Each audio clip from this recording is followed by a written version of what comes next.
অখিল ভাৰতীয় চাহ মজদুৰ সংঘৰ জৰিয়তে উদ্যোগত আজি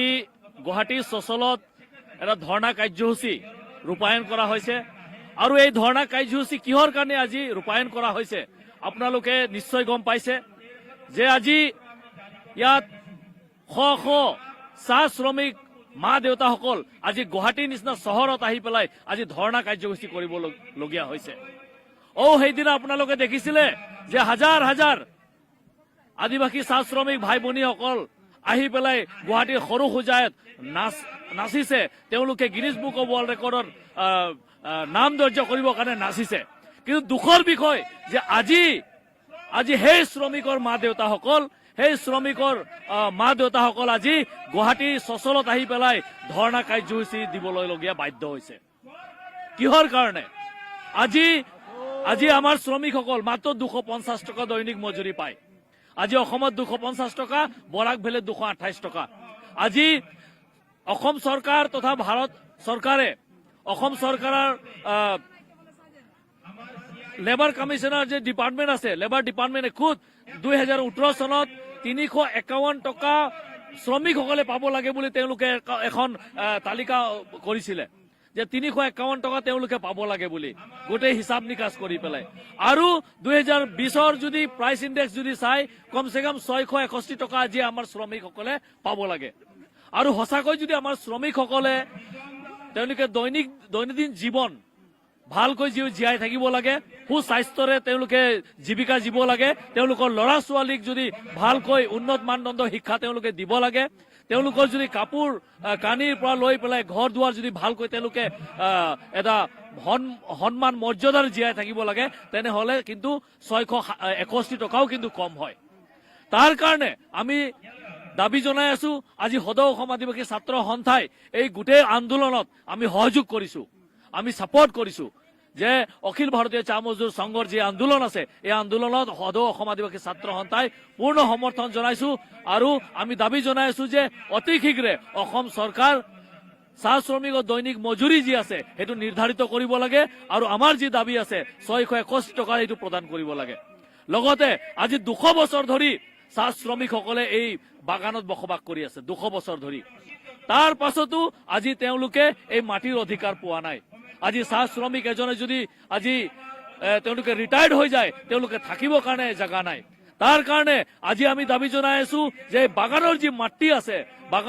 মাটি আছে এই মাটিৰ চাহ শ্ৰমিকক মাটিৰ পট্টা দিব লাগে। লগতে আমি জনজাতিকৰণৰ বিষয়টো আমি উত্থাপন কৰিব বিচাৰিছো। যি জনজাতিকৰণৰ কাৰণে চৰকাৰে 2019ত এখন বিল আনিলে, তাৰ পিছত 6 জনগোষ্ঠীৰ লগতে হাঙুৰ খুৱাই পেলাই আদিবাসীসকলৰ 36 জনগোষ্ঠী জনজাতিকৰণ দিয়া যাব বুলি তেওঁলোকে এখন ৰাজ্যসভাত বিল উত্থাপন কৰিছিল। তাৰ পাছতে অসম চৰকাৰে যি ৰিপৰ্ট দিব লাগিছিল ভাৰত চৰকাৰক, আজিলৈকে তেওঁলোকে এখন ৰিপৰ্ট দিব পৰা নাই। আজি দেখিছো যে সঁচাকৈ ডক্টৰ হিমন্ত বিশ্ব শৰ্মাৰ যদি সদিচ্ছা থাকিলেহেঁতেন তেতিয়াহ'লে আমাৰ এই জনগোষ্ঠীটোৰ জনজাতিকৰণৰ বিষয় লৈ পেলাই তেওঁলোকে উত্থাপন কৰিলেহেঁতেন। ৰাজ্য চৰকাৰে কেন্দ্ৰীয় চৰকাৰক তেওঁলোকে আগুৱাই দিলেহেঁতেন, কিন্তু এই পদক্ষেপটো আমি লোৱা আমি দেখা পোৱা নাই। তাৰ কাৰণে আমাৰ এই যি সংগ্ৰাম আছে এই সংগ্ৰামৰ জৰিয়তে আজি আমি আমাৰ যি দাবীবোৰ আছে, আমাৰ ফাণ্ডামেণ্টেল যি ৰাইটছ আছে, আমাৰ যি দৈনন্দিন যি দাবী আছে এই দাবীবোৰ আমি উত্থাপন কৰিবলৈ আজি গুৱাহাটীৰ চচলত আজি আমি উপস্থিত হৈছো। আৰু আমি আগন্তুক চৰকাৰক আমি ক'ব বিচাৰিছো, বিজেপি চৰকাৰক, যদি আমাৰ চাহ শ্ৰমিকৰ যি দৈনিক যি মজুৰি আছে এই মজুৰি যদি বৃদ্ধি নহয়, চাহ শ্ৰমিকৰ যি মাটিৰ পট্টাৰ যি দাবী আছে এই দাবী যদি পূৰণ নহয়, আৰু আমাৰ যি জনজাতিকৰণৰ যি দাবী আছে এই দাবী যদি পূৰণ নহয়, তেতিয়াহ'লে আগন্তুক যি 26ত বিজেপিয়ে যি সপোন চাই আছে এই সপোন কিন্তু কেতিয়াও সঠিক নহয়। এই সপোন কিন্তু আমি বিফল কৰিবৰ কাৰণে আমি হাতে পৰি লাগি যাম। ধন্যবাদ। হয়, বৰ্তমান এইসকলে চচলত প্ৰতিবাদ সাব্যস্ত কৰিছে। আমি এইসকলৰ মনৰ কথা জানিবলৈ চেষ্টা কৰিছিলোঁ আৰু এইসকলে যি কথা ব্যক্ত কৰিছে সেয়া আচৰিত কথা। কাৰণ বৰ্তমান 2025 বৰ্ষ চলি আছে, যিটো বিষয় দীৰ্ঘ সময় আগতেই নিষ্পত্তি হ'ব লাগে বা যিটো মজুৰিৰ বিষয় বৰ্তমান সময়ত ব্যক্ত কৰিছে, যে কম মজুৰিত কাম কৰি আছে চাহ বাগিচাসমূহত, আৰু সেইসকলে এই বৰ্তমান সময়খিনি 2025 বৰ্ষত এই মজুৰিক লৈ এইসকলে প্ৰতিবাদ সাব্যস্ত কৰিব লগা হৈছে। অতি নিৰ্লজ্জ ধৰণৰ ঘটনা হৈছে, কাৰণ অতি এক ভয়ংকৰ ঘটনা যে এইসকলে এই 2025 বৰ্ষত আহি মজুৰিৰ কাৰণে ইয়াত প্ৰতিবাদ সাব্যস্ত কৰিব লগা হৈছে আৰু এইসকলে কেইবাটাও দাবী উত্থাপন কৰিছে বা বিস্ফোৰক মন্তব্য বুলি ক'ব লাগিব কাৰণ যে কেইবাদিন পূৰ্বে ঝুমুৰ নৃত্য অনুষ্ঠিত হৈ গ'ল ঝুমুৰ নৃত্যৰ যি কাৰ্যসূচী সেয়া অনুষ্ঠিত হৈ গ'ল প্ৰধানমন্ত্ৰী আহি উপস্থিত হৈ এই ঝুমুৰ নৃত্য উপভোগ কৰিলে আৰু এইসকলে অভিযোগ উত্থাপন কৰাৰ মতে প্ৰায় 5,000 ছাত্ৰ ছাত্ৰী এই ঝুমুৰ নৃত্যৰ ফলত শিক্ষা যি মেট্ৰিক পৰীক্ষাৰ পৰা বঞ্চিত হ'ব লগা হ'ল বা স্বাস্থ্যৰ ক্ষেত্ৰ বা মেট্ৰিক পৰীক্ষাৰ পৰা বঞ্চিত হ'ব লগা হ'ল কাৰণ একে সময়তে মেট্ৰিক পৰীক্ষা চলি আছে আৰু একেফালে ঝুমুৰ নৃত্য অনুষ্ঠিত হৈ আছে আৰু সেই নৃত্যৰ ফলতে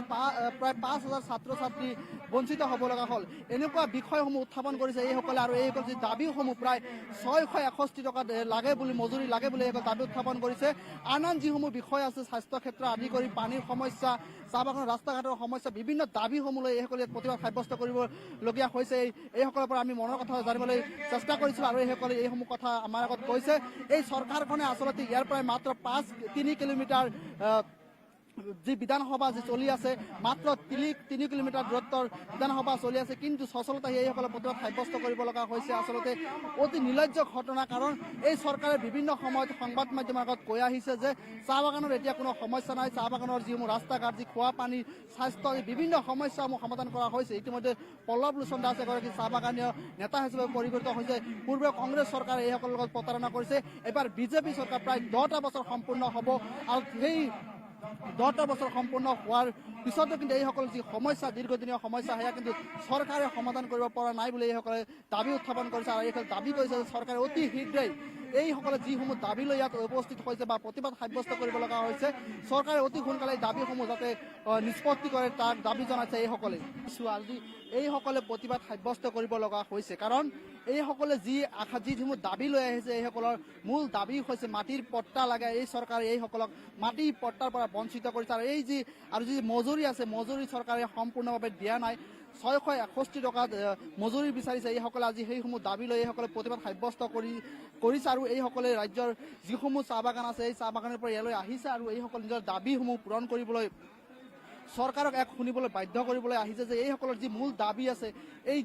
দাবীসমূহ যাতে চৰকাৰে পূৰণ কৰে এফালে অসম চৰকাৰ যি মুখ্যমন্ত্ৰী ডক্টৰ হিমন্ত বিশ্ব শৰ্মাই কয় অসমত কোনো সমস্যা নাই চাহ বাগানৰ প্ৰত্যেকটো সমস্যাই সমাধান কৰা হৈছে আনফালে আজি যি অধিৱেশন চলি আছে সেই অধিৱেশন চলি থকা দিনটোতে এইসকলে আজি প্ৰতিবাদ সাব্যস্ত কৰিব লগা হৈছে সচলতা ইতিমধ্যে 12 ঘণ্টীয়া প্ৰতিবাদ সাব্যস্ত কৰিব লগা হৈছে কাৰণ এইসকলে নিজৰ যি দাবী এই দাবী পূৰণৰ বাবে আজি দাবী পূৰণৰ বাবে ইয়ালৈ আহিছে কাৰণ নিজৰ যি প্ৰতিবাদ কৰিবলৈ আহিছে কাৰণ নিজৰ যি দাবী সেয়াসমূহ পূৰণ কৰিব লাগে চৰকাৰক শুনিবলৈ বাধ্য কৰিব লাগে এইসকলে ৰাজ্যৰ যিসমূহ শ্ৰমিক আছে বা যিসমূহ চাহ শ্ৰমিক আছে বিশেষকৈ এইসকলৰ যি মজুৰি এই মজুৰি সম্পূৰ্ণকৈ দিয়া হোৱা নাই 661 টকাকৈ হাজিৰা বিচাৰিছে এইসকলে কাৰণ বিগত যিসমূহ দিনবোৰ পাৰ হৈ গৈছে সেই দিনবোৰতে এইসকলে নিজৰ যি প্ৰাপ্য সেই প্ৰাপ্যৰ পৰা বঞ্চিত হৈ আছে বুলি এইসকলে ইতিমধ্যে কৈছে আৰু সেই যি দাবী সেই দাবীসমূহ লৈ এইসকলে আহি ইয়াত আজি প্ৰতিবাদ সাব্যস্ত কৰিছে ইতিমধ্যে চৰকাৰে কয় যে চাহ বাগানৰ প্ৰত্যেকটো সমস্যাৰ সমাধান কৰা হৈছে স্কুলৰ বা শিক্ষাৰ যিটো সমস্যা সেই সমস্যা সমাধান কৰা হৈছে